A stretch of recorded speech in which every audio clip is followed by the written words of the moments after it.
sleeve very much like this, right up to the shoulder, and then it just stopped. There was nothing beyond where the shoulder would have been. It was a really amazing experience.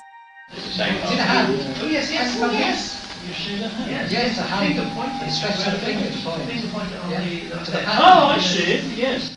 Sometimes we would be touched by these hands. Sometimes we would invite them to touch us. Sometimes they would touch us on our knees, let's say, or on our feet, which, as it was a fraud-proof table, were inaccessible to the mediums themselves. So what's it like to touch one of these spirit hands? It felt cool, but not cold. It didn't feel clammy, it didn't feel slimy. It felt like a normal human hand, and it grasped my hand firmly.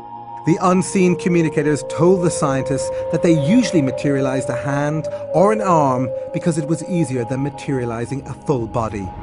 But some cases of full bodies being materialized were reported.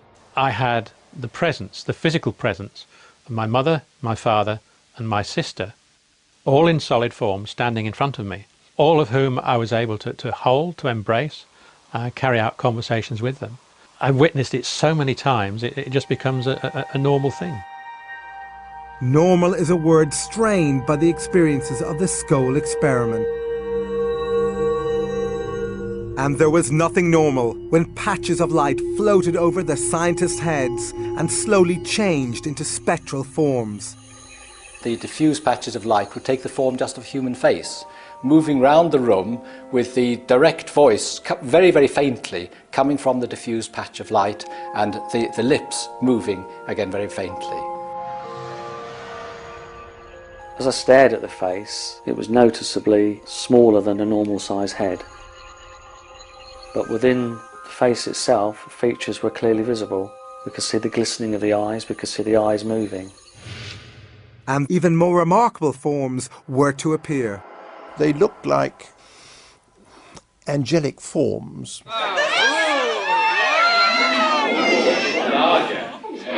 over my hands. Oh my goodness, look at that! And I was very fortunate that one came and landed on my hand.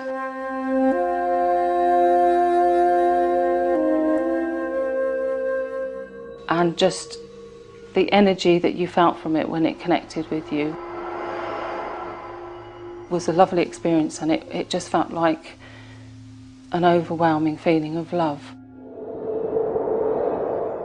These were great experiences, you see. Again, I must stress, it changes your paradigm. You go in thinking none of this can be true, but after experience after experience after experience, it gradually dawns on you, hey, there's something going on here that we can't explain by normal scientific laws, but which nevertheless exists.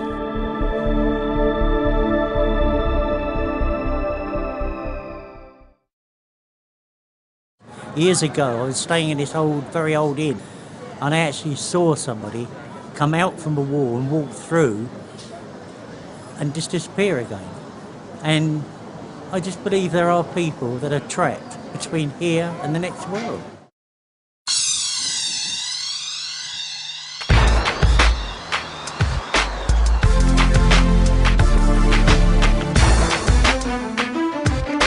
The experiments featured in this program have been described by the scientists who witnessed them as some of the best evidence for life after death ever.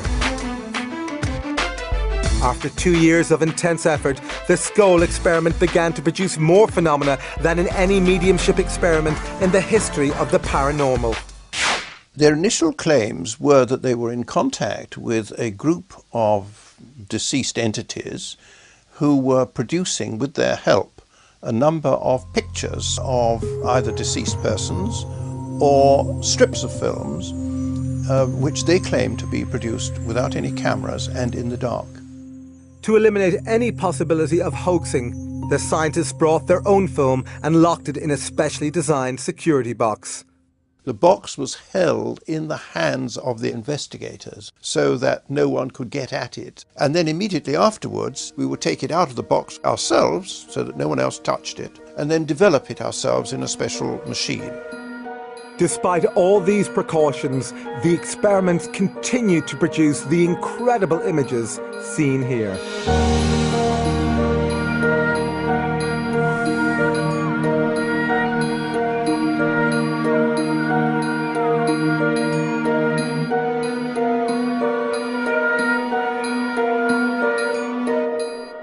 they were able to achieve whole lengths of film, sometimes up to as much as 4 feet, with various words, symbols, messages, all sorts of different things on that film.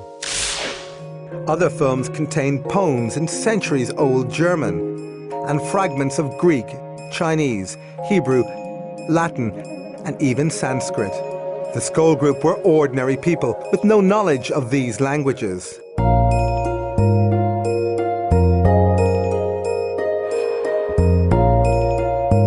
But did these films have a purpose? If dead personalities were producing these images, why did they apparently design some of them as complex puzzles? Providing something which is a puzzle, which is difficult to solve, is simply because it is difficult to solve. It isn't readily available. It can't be easily attributable to the person sitting around the table. Despite lengthy investigations, the possible authors of some of the films, like this German poem, proved impossible to trace. But others were easier to track down. This one contains a poem by Frederick Myers. Intriguingly, Myers was one of the founders of the SPR and a passionate researcher into the evidence for life after death. Before he died in 1901, he promised his colleagues at the SPR that he would try to communicate with them from the other side. Could this film actually represent evidence of the afterlife sent by one of its greatest investigators? Mostly the researchers were unclear as to who might have created these films. However, there were clues as to who the ghostly authors might be in the form of initials or signatures. For example, in this film, the signature appears to belong to the dead singer and actor Ivor Novello. This was received on one of the Skull films. Compare it to Novello's actual signature. Investigators say these images were created in total darkness. But how? I think that those pictures can be explained only by imagining that the spirits can project their recollections and images onto a film in some way we can't begin to understand. The only alternative explanation is they are all fakes, and I don't believe that there's evidence that that is the case. Although the mechanism for their creation remains a mystery, investigators concluded they were unique. As far as the photographic evidence is concerned at Skull, the strips of film, there has, in my view, never been anything like that at all, ever. As far as I'm aware, I don't think there is any scientific evidence for life after death.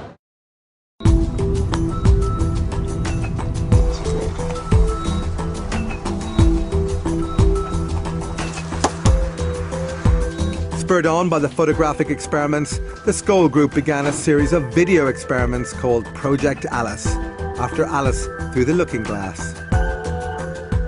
Their ambition was nothing less than to try and capture moving images sent from the spirit world. The Skull Group insists that instructions on how to position the camera and mirrors came from their spirit communicators. They were told to set up a video camera in the dark cellar, aim it at a pair of mirrors so that it could only film its own viewfinder. While it was recording, nothing unusual was seen.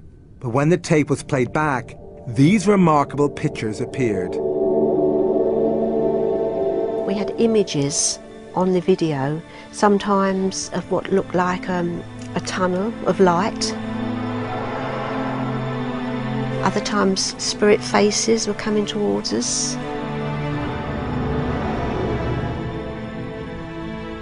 Sometimes what appeared to be a doorway moving.